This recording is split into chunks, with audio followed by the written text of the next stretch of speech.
નમસ્કાર મિત્રો, ધોરણ 10 સામાજિક વિજ્ઞાન પ્રકરણ 2 સાંસ્કૃતિક વારસો, પરંપરા, હસ્ત અને લલિત કલા આ પ્રકરણ આપણે ચાલી રહ્યું છે. એટલા મુદ્દાની ચર્ચા કરી છે. હવે નવો મુદ્દો છે હીરા મોતીકામ અને મીના કારીગરી. કે પ્રાચીન સમયથી ભારતનું એક મોખરાનું સ્થાન રહેલું છે હીરા અને મોતીકામ ક્ષેત્રે. કે ભારતની ત્રણેય દિશાએ એટલે પૂર્વ, પશ્ચિમ અને દક્ષિણ ત્રણેય દિશાઓમાં 7,517 કિલોમીટર લંબાઈ ધરાવતો સમૃદ્ધ દરિયા કિનારો મળ્યો છે. તો હીરા મોતીનો ઉપયોગ મોટા પ્રમાણમાં થતો આવ્યો છે. કે આપણને વિશાળ એવો દરિયા કિનારો ભારતને મળ્યો છે. દરિયા કિનારાની કારણે આપણને હીરા મોતીનો ઉપયોગ મોટા પ્રમાણમાં થતો આવ્યો છે અને આપણે કરતા આવ્યા છીએ. ભારતના કારીગરો બનાવેલા હીરા મોતીના આભૂષણોમાં પહેલાંથી ખૂબ જ માંગ રહી છે. કેવડા ભારતીય કલાકારોએ, જે કારીગરોએ જે હીરા મોતીના આભૂષણો બનાવેલા છે એની પ્રાચીન સમયથી એની માંગ વિદેશોમાં રહેલી છે. આપણો ભારતનો વિશ્વવિખ્યાત કોહિનૂર અને ગ્રેટ મુગલ હીરા પણ ભારતમાંથી મળી આવેલા છે.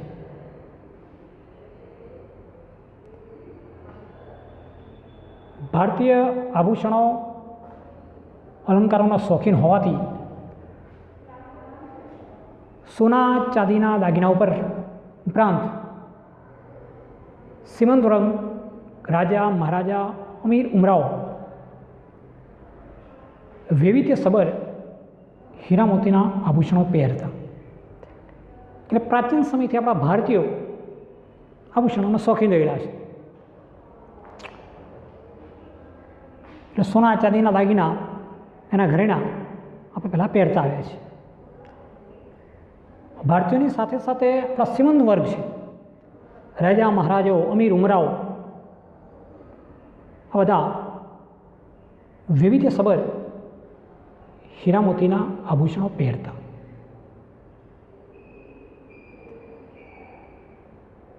એમાં આપણા જે રાજાઓ હોય એ રાજાના સિંહાસન હોય, એમના મુગટ હોય, એમના બાજુબંધ હોય, આ બધા હીરા મોતી જડિત હતા. એટલે પહેલાં સમયે આપણા ભારતીયો આભૂષણોના શોખીન હતા. એમાં રાજા મહારાજાઓ પોતે પોતાના સિંહાસન હોય, પોતાના મુંગટ હોય, બાજુબંધ હોય, તો આ બધાની અંદર હીરા મોતીનો ઉપયોગ કરતા. અને એ પ્રમાણે એવા હીરા મોતીના આભૂષણો પહેરતા. પ્રાચીન સમયમાં રાજા મહારાજાઓ, શ્રેષ્ઠીઓ અને મહાજન પણ હીરા મોતી, માણેક, પન્ના, પોખરાજ, નીલમ વગેરે રત્નોનો ઉપયોગ વસ્ત્રાભૂષણોની શોભા વધારવામાં કરતા. આજે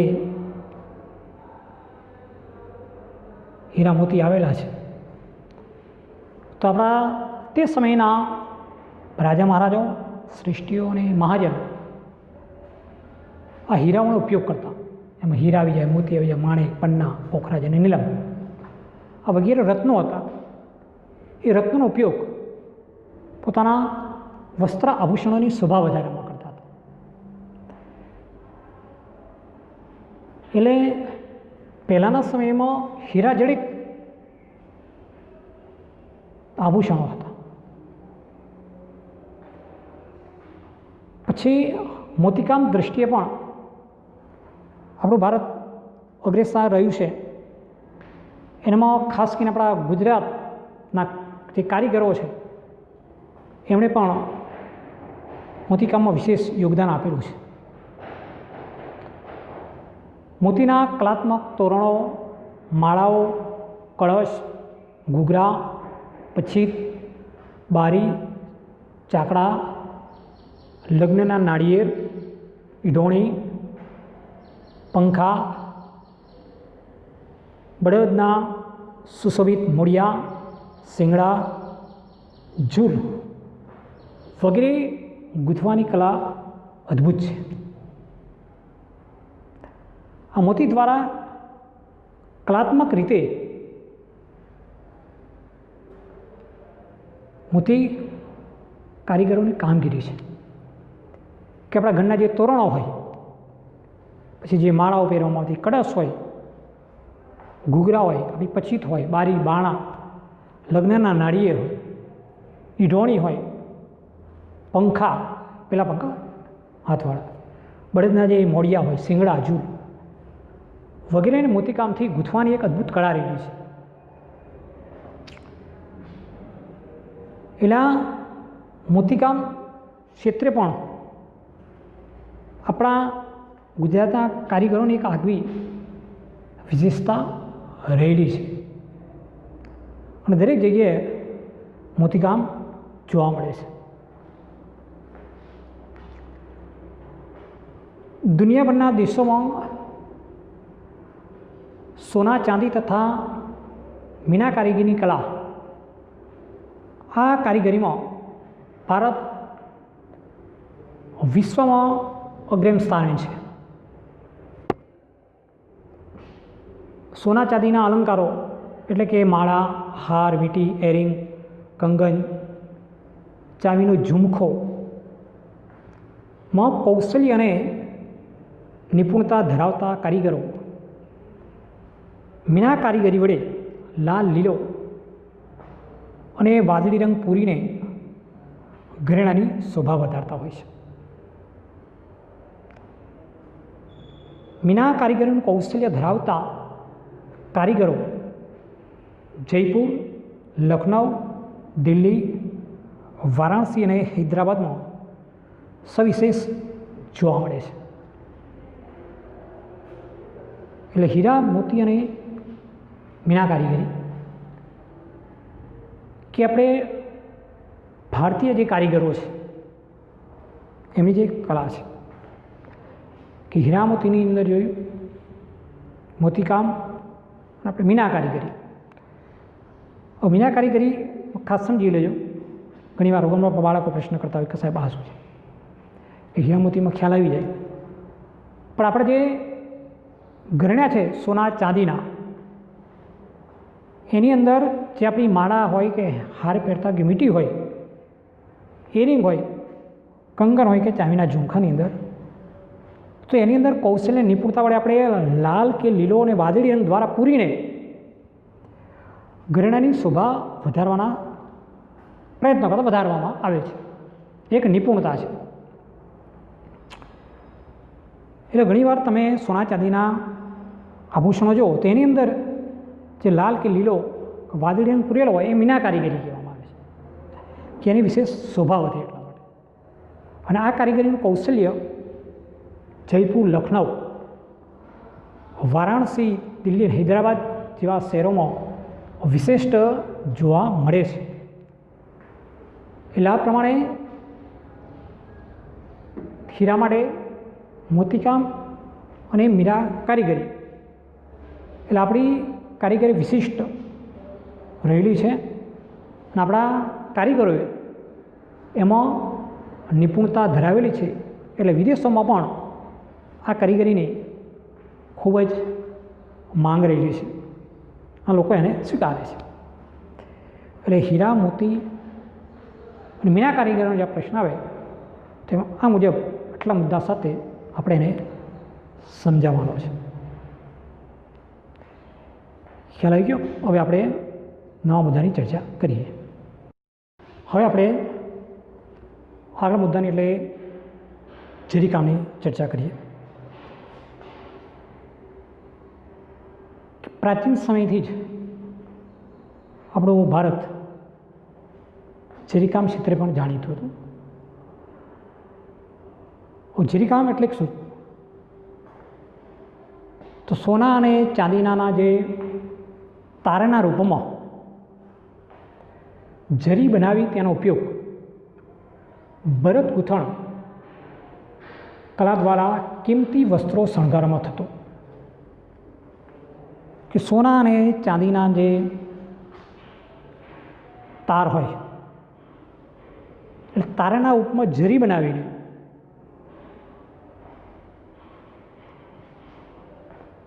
તેનો ઉપયોગ ભરત ગૂંથણ કળા દ્વારા કિંમતી જે વસ્ત્રો હોય એને શણગારવામાં થતો હતો. અને જરી કામ માટે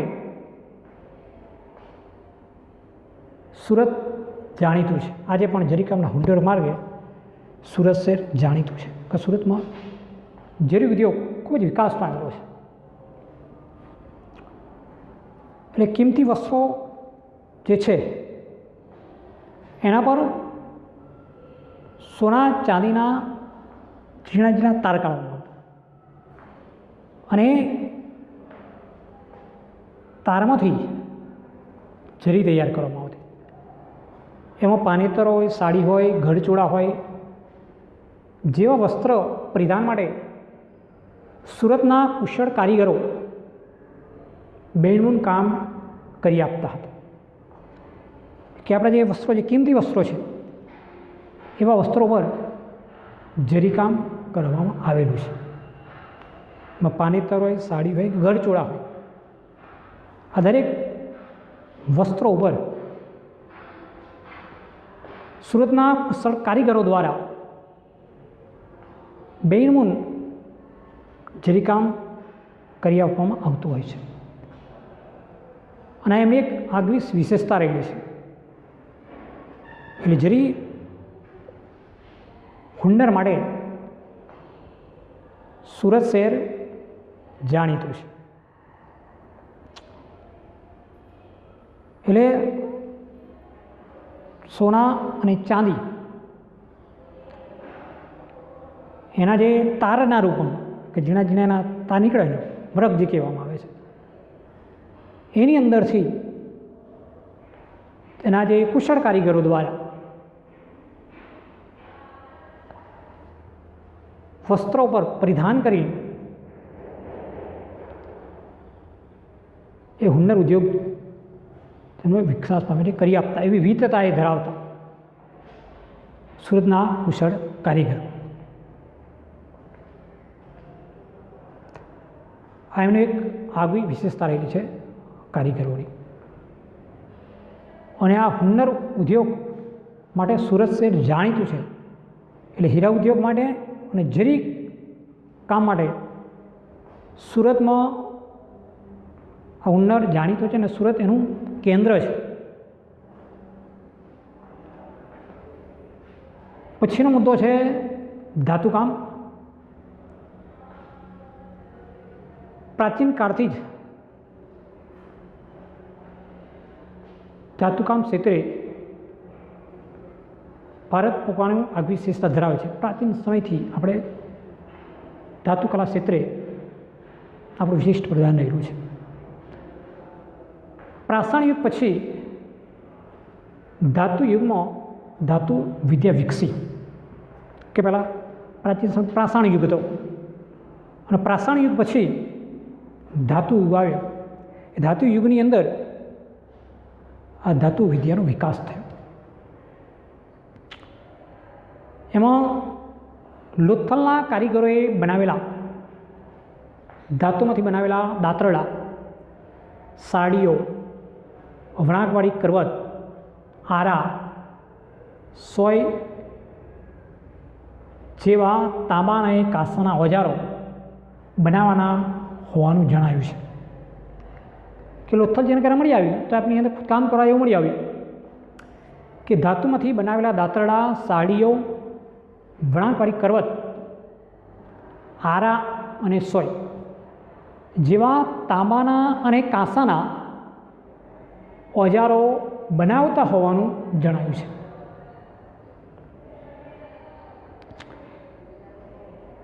એટલે ધાતુઓ જે મળી એમાંથી તાંબા અને કાંસામાંથી વાસણો પણ બનાવતા અને મૂર્તિઓ પણ બનાવવામાં આવેલી છે। સોના અને ચાંદીનો ગરડા બનાવવાનો ઉપયોગ થતો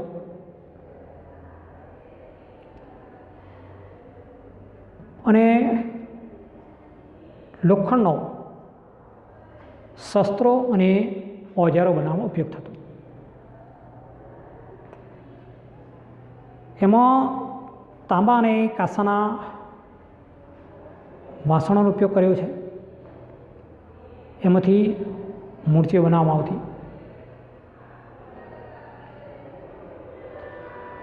યુદ્ધ માટેના શસ્ત્રો, અસ્ત્રો, ઓજારો લોખંડમાંથી બનાવવામાં આવતા હતા। એટલે ધાતુ કલાનો પણ સારા એવા પ્રમાણમાં તે સમયે વિકાસ થયેલો જોવા મળે છે। પ્રાચીન સમયની કેટલીક મૂર્તિઓ પણ આપણને તાંબાની મળી આવે છે। આપણા જૂના સમયના વાસણો તાંબાના અને કાંસાના મળી આવે છે। તે સમયના વાસણો, તે સમયની મૂર્તિઓ આ ધાતુમાંથી મળી આવેલી છે। જેમ જેમ સમય પરિવર્તન થયું એ પ્રમાણે પરિવર્તન થતું રહ્યું છે। સોનું ચાંદી મળ્યું છે તો એનો આપણે ગરણામાં ઉપયોગ કરીએ છીએ। પછી લોખંડ આવ્યું તો લોખંડનો ઉપયોગ આપણે યુદ્ધની અંદર જે શસ્ત્રો, જે ઓજારો છે એમાં એનો ઉપયોગ કરીએ છીએ। એટલે આ પ્રમાણે ધાતુકલાનો પણ વિકાસ થયેલો છે અને પ્રાચીન કાળથી જ ભારતમાં ધાતુકલા વિકસી રહી હતી। પછીનો મુદ્દો છે આપણો કાષ્ઠકલા, કે માનવ જીવનનો સંબંધ શરૂઆતથી વૃક્ષ અને વનરાજી સાથે જોડાયેલો છે। એટલે કાષ્ઠકલા એ પણ પ્રાચીન કલા છે કે માનવ જીવન એ વૃક્ષ સાથે, વૃક્ષની વનરાજી સાથે શરૂઆતથી જોડાયેલું છે। પ્રાચીન સમયના જે આપણા શસ્ત્રો કહીએ તો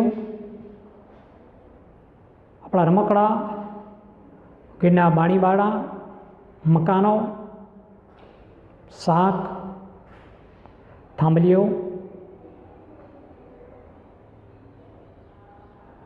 રમકડાઓ, આ બધું લાકડામાંથી બનાવેલું હતું। શરૂઆતમાં જે સમયગાળો હતો એમાં લાકડાનો બળતણ તરીકે ઉપયોગ થતો, પણ સમયાંતરે જે કાષ્ઠકલા વિકસી તો એ કાષ્ઠકલામાંથી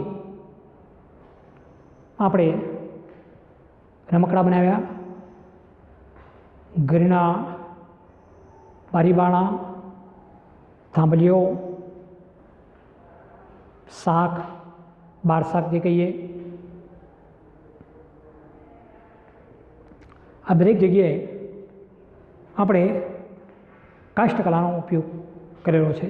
એમ કે જૂના સમયના જે મકાનો એ પણ લાકડાની પીઢોમાંથી બનાવવામાં આવતા. જૂના સમયના જે મકાનો હોય એમાં લાકડું જડેલું હોય, લાકડાના જડતર કામ દ્વારા એ મકાનો બનાવવામાં આવતા. અને આપણે એનો એક ઇમારતી લાકડા તરીકે પણ ઉપયોગ કરેલો છે. જેમ જેમ સમય ગયો તેમાં આપણો આ કાષ્ઠકલામાં ફર્નિચર તરીકે એનો ઉપયોગ કરતા આવ્યા છીએ. કે ઘરની અંદર જે કંઈ મકાન બનાવ્યું તો એની અંદર આપણે સરસ મજાનું ફર્નિચર પણ એ કાષ્ઠકલાનો એક ઉપયોગ છે. એટલે ગુજરાતનું સંખેડાનું ફર્નિચર અને લાકડાના હિંચકા તથા ઈડનના રમકડા જાણીતા છે. એટલે પ્રાચીન સમયની અંદર જે આપણને કાષ્ઠકલાનો ઉપયોગ કરેલો છે એમાં કાષ્ઠકલા પર સુંદર એવી બેનમૂન કોતરણી પણ કરવામાં આવતી. એટલે ઘણી જગ્યાએ કાષ્ઠકલાની કોતરણી પણ આપણે જોઈ શકીએ છીએ. સરસ મજાની કોતરણી કરી અને બારી બારણા પણ જડતર કામ મકાનની અંદર પણ એને જોવા મળતું. એટલે પ્રાચીન સમયના લાકડાના રમકડા, લાકડીને એમ થાંભલીઓ એ વિશિષ્ટ પ્રકારે જોવા મળતું હતું. આપણા ઘરની જે બાર શાક બનાવવામાં આવે, જે ટોડલાઓ જે બનાવવામાં આવતા પ્રાચીન સમયની અંદર ઘરની અંદર, એ બધાની અંદર લાકડાનો ઉપયોગ કરતા. એટલે આ પ્રમાણે કાષ્ઠકલા પણ એ માનવ જીવન સાથેનું એક અભિન્ન અંગ જેવું હતું કે એની સાથે આપણો સંબંધ શરૂઆતથી રહેલો છે અને શરૂઆતથી કાષ્ઠકલા સાથે આપણે જોડાયેલા હતા. આજે પણ ઘરના બારી બારણાનો ઉપયોગ આપણે કાષ્ઠકલામાંથી જ કરીએ છીએ. જે જગ્યાએ જરૂરિયાત છે ત્યાં તો આજે એની તારીખમાં આપણે લાકડાનો જ ઉપયોગ કરીએ છીએ કે આ તો કંઈક લાકડાનું તો વધારે સારું. એટલે કાષ્ઠકલાનું પણ એટલું જ મહત્ત્વ રહેલું છે. એટલે આપણી પ્રાચીન જે કલાઓ છે એ બધી વિશિષ્ટ રહેલી છે અને એના કારણે એક આપણો જે વારસો છે એ આપણે જાળવી શક્યા છે અને જાળવવાનો પ્રયત્ન કરેલો છે. બીજાની મુદ્દાની ચર્ચા હવે આપણે કરીશું.